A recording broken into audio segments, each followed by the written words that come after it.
Bonjour à tous. Dans cette présente vidéo, j'introduis simplement la neuvaine que je commence dès maintenant, que j'ai commencé en réalité hier soir, qui est la neuvaine au Sacré-Cœur de Jésus. Alors, c'est un petit livret, toujours aux éditions Prouveau, que j'ai trouvé dans l'abbaye que je côtoie. Et cette neuvaine au Sacré-Cœur de Jésus, je la trouve vraiment intéressante parce qu'elle fait vraiment appel à Jésus et non pas à Marie. Et on prie vraiment très fort notre Dieu pour lui demander de nous soutenir dans les difficultés. Parfois, on ne sait pas réellement prier notre Seigneur. Même avec le cœur, parfois, on ne sait pas formuler.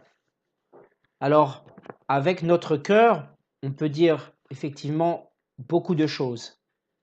Peut-être que certains se posent la question de savoir, est-ce que je prie bien? Est-ce que je fais bien? Est-ce que toutes les formules que je prononce sont bien? Si tout vient avec le cœur, la Bible ne dit pas il faut prononcer telle ou telle parole. La tradition catholique a effectivement institué des prières pour réunir tous les catholiques autour de la foi chrétienne, la foi en notre Seigneur Jésus, et par-delà, par rapport au culte qui est dû à Marie.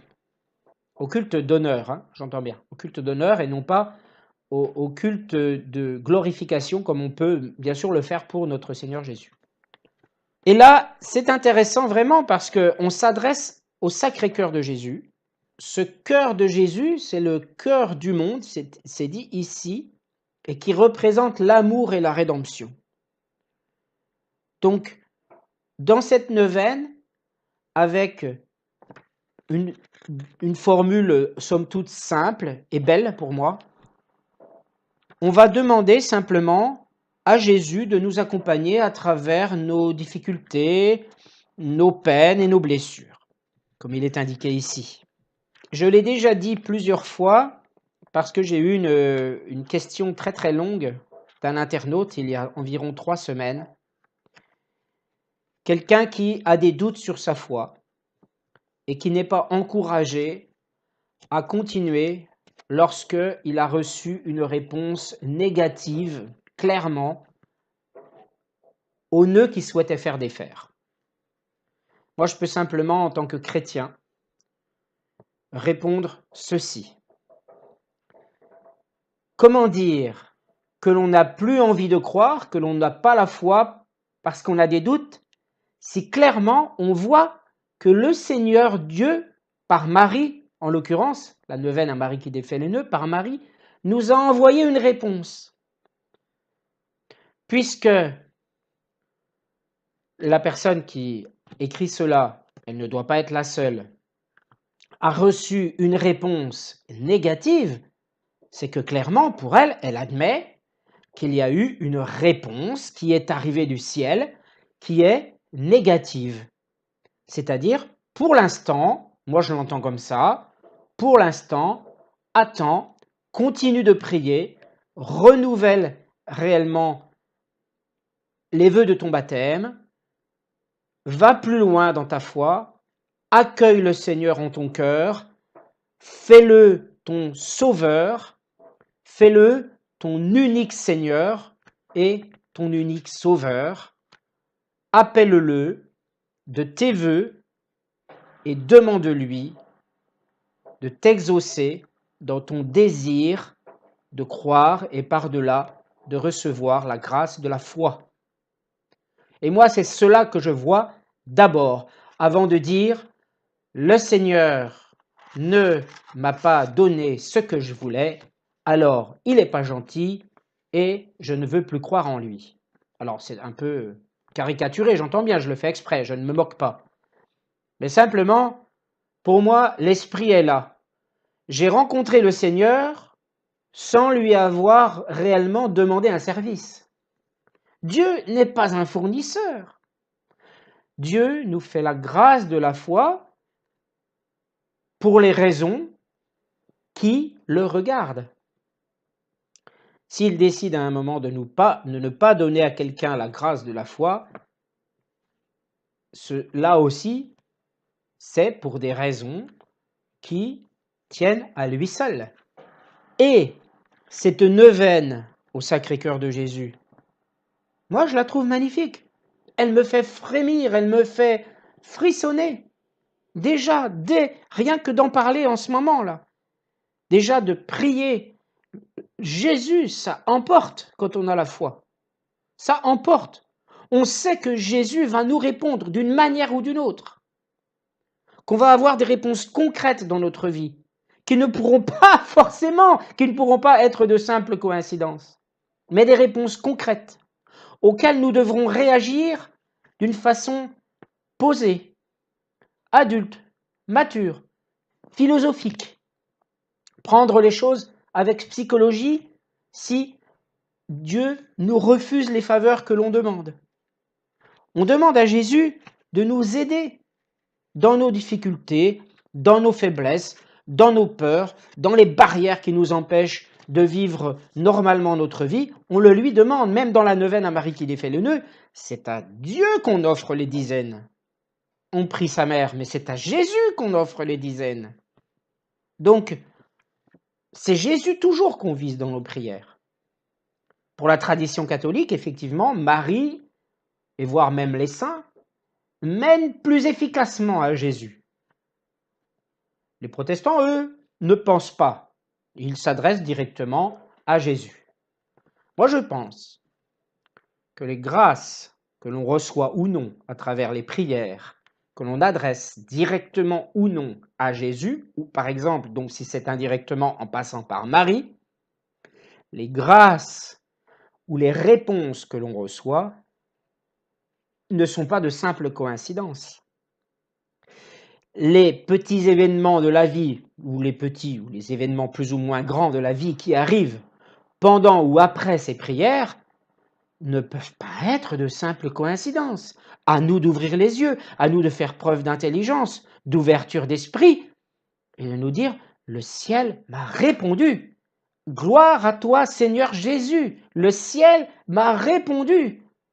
Et c'est là aussi le miracle de la foi, c'est de pouvoir ainsi entrer en communication avec notre Seigneur. Alors, ne nous décourageons pas, c'est pas parce que Jésus nous répond non, pas tout de suite, attends encore un peu, ou qui répond non catégoriquement, que Jésus n'existe pas, que Dieu n'agit pas dans nos vies. Non, les voies du Seigneur sont impénétrables, comme on dit.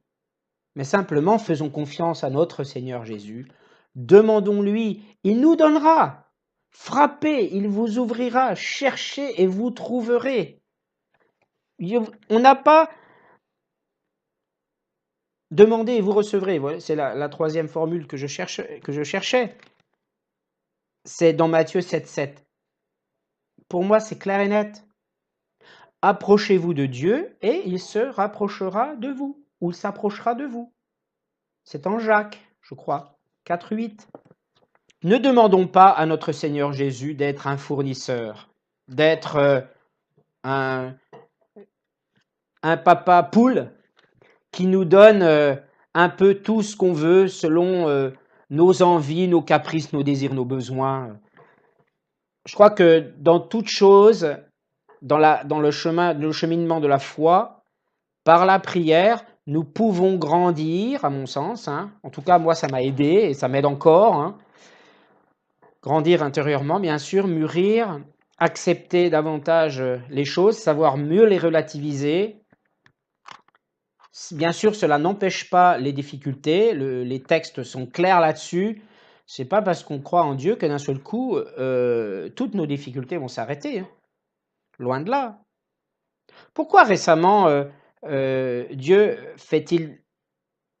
laisse-t-il le mal se faire chez certaines personnes?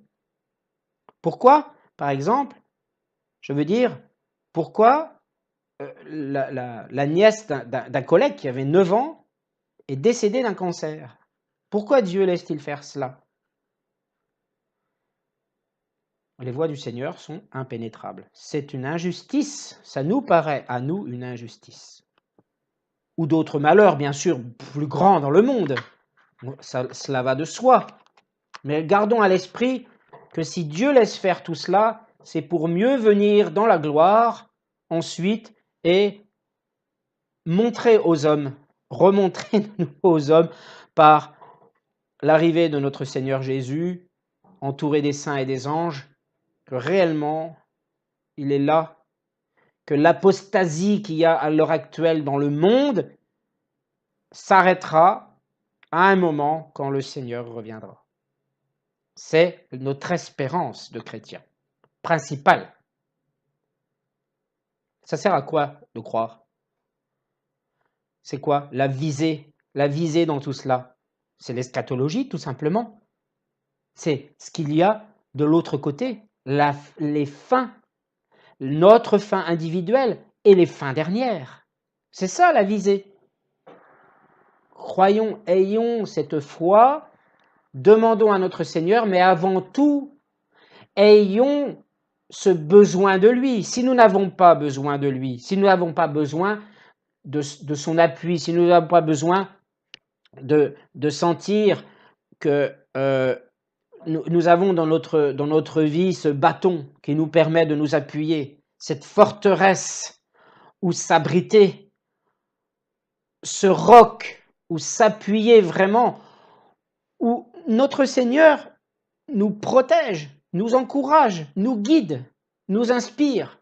Eh bien, si nous n'avons pas cela, si nous n'en avons pas besoin, si nous disons moi pour moi tout va pour le mieux dans le meilleur des mondes, je ne crois pas en ces bêtises-là, je m'en sors tout seul. Mais chacun est libre. Dieu ne s'impose pas, sinon ce ne serait pas un Dieu d'amour. Si on a des doutes, demandons par la prière, Seigneur, j'ai des doutes quant à ton existence. J'ai besoin de sentir, j'ai besoin de savoir que tu es là, montre-moi. Il répondra. Pour moi, c'est une évidence. Je le vis, je l'ai vécu, je le vis encore et je suis persuadé que je le vivrai encore. Même si peut-être un jour je ne suis pas à l'abri de la nuit des sens, ni même de la nuit de l'esprit. C'est mon plus grand, je l'ai déjà dit, c'est mon plus grand souci par rapport à cette foi. C'est qu'un jour, je ne ressente plus les grâces de notre Seigneur, ou pire, que je n'éprouve plus la foi. Qu'un jour ça m'arrive. C'est arrivé déjà à des saints.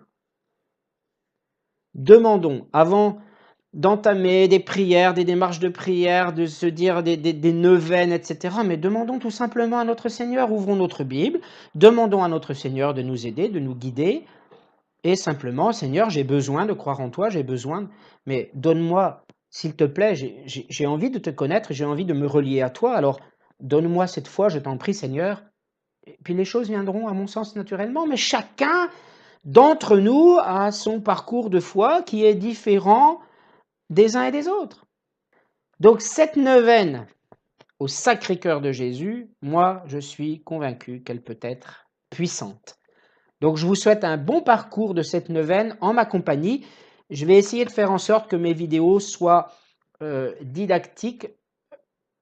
Lors du montage, je mettrai quelques notes. Et j'encourage vraiment les gens tout simplement aussi à prendre le temps parfois de se retirer dans une abbaye parce qu'on y vit vraiment une ambiance particulière. On nous baigne dans une ambiance particulière. Le temps se ralentit, le temps presque même s'arrête, je dirais. Intérieurement, c'est une expérience à chaque fois de bien-être renouvelée quand on va dans une abbaye, j'en suis absolument convaincu. Et d'ailleurs, pour cela, parfois, je vais au culte protestant. Il y a des prières qui sont très ferventes, les gens sont très fervents, ils prient très très fort avec leur cœur. C'est très prenant, c'est très touchant. Ça fait là aussi frissonner. Mais je dirais que la profondeur pour moi de la liturgie catholique est pour moi ce qui est de plus beau et de plus enrichissant, de plus prenant et qui semble réellement correspondre le mieux à ma façon, à moi, de vivre de connaître et de savourer la foi et ses miracles. Merci à tous.